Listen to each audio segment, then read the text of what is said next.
дар чорабини нахуст муовини сарвазири ҷумҳурии тоҷикистон Мансури Дилрабо ба сухан баромада тамоми ширкатдорони озмун аз ҷумла ғолибони даври ҷумҳуриявии озмуни ҷумҳуриявии фуруғи субҳи донои китобастро табрику шодбош намуда изҳор доштанд, ки озмуни мазкур исбот намуд, ки илму дониш, маърифату фарҳанг касро аз ҷаҳолату роҳгумӣ наҷот бахшида шахсро ба қуллаи мақсуд мерасонад. Қайд намуданд, ки дониш чароғи ақл, қуввати дил, дороиву сарват ва ҷавшани бузургест, ки касро аз ҳама гуна ранҷу азоб, кулфату дард ва афзурдагиву эҳтиёҷ дур месозад. Дониш барои инсон мояи манбаи фазлу камол буда, инсонро бузургдил мегардонад. Шахси донишманд дар ягон давру замон ба душвориҳо рӯбарӯ намешавад, зеро дониши бузург ӯро бо роҳи росту самарабахш раҳнамун месозад. Тавассути ақлу заковати бузургу хиради ба роҳи дониш ба даст овардааш метавонад соҳибкору соҳибмаълумот ва соҳиб иззат бигардад. Мавриди зикр аст, ки 434 нафар довталаб дар даври ҷумҳуриявӣ иштирок намуда, аз ин шумора 94 нафарашон ғолиб гардида, инчунин 4 нафари дигар ғолиби шоҳҷоиза дониста шуданд.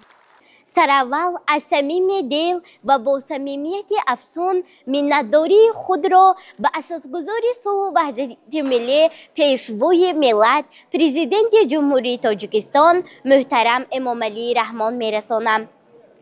بشبه فروغ‌های درخشان این آزمون مدنی بر قلب‌های ما اثر کرده، محبت کتابخوانی و کتاب دوستی، میهن پرستی و خودآگاهی و بیش از همه و پیش از همه محبت پیشوای ملت در دل‌های ما شعله‌ور گردیده است که این طلوع درخشان هرگز خاموش نخواهد شد. زیح پیشوای ملت پرور و معرفت پرور و محبوب و معظم. ҳамин тавр ғолибон дар номинатсияи кӯдакону наврасон миёни хонандагонӣ аз 1 то 4 муайян гардида, ҷойи аввал насиби Эмомалӣ Сафарзода, хонандаи литсеи 3 аз ноҳияи Данғара гардида, зинаи дуюм ба Азиза Аминова, хонандаи муассисаи таҳсилоти миёнаи умумии рақами 1 ноҳияи Зафаробод супорида шуд.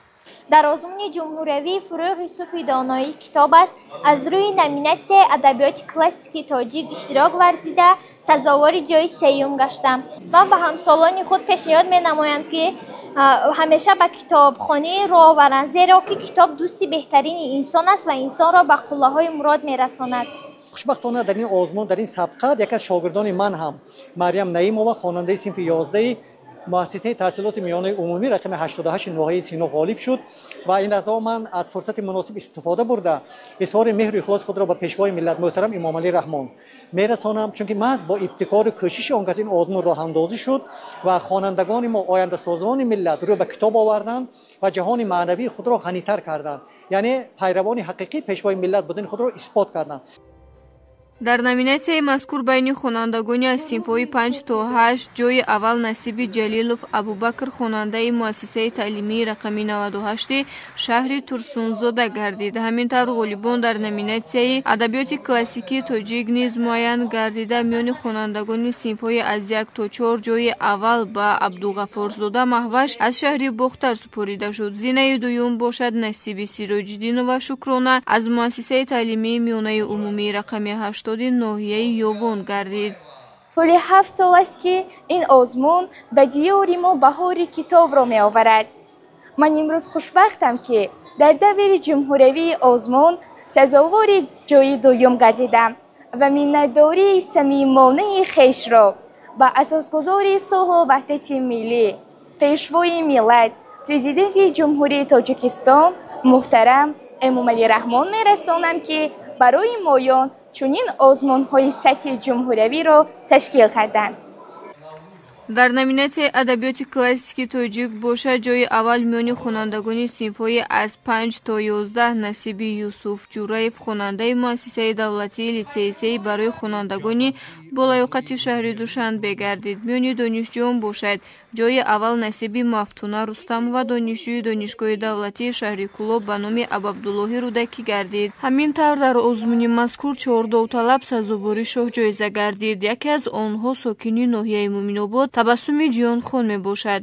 مینداری خش را به پیشوای معظم ملت پرزیدنت جمهوری تاجیکستان جناب عالی محترم امامعلی رحمان میرسانم که برای ما جوانان و نورسان چنین آزمون‌های بانفذ را راه اندازی نمودند و باعث افتخار است که ما در چنین مملکت آرام و آسوده زندگی داریم.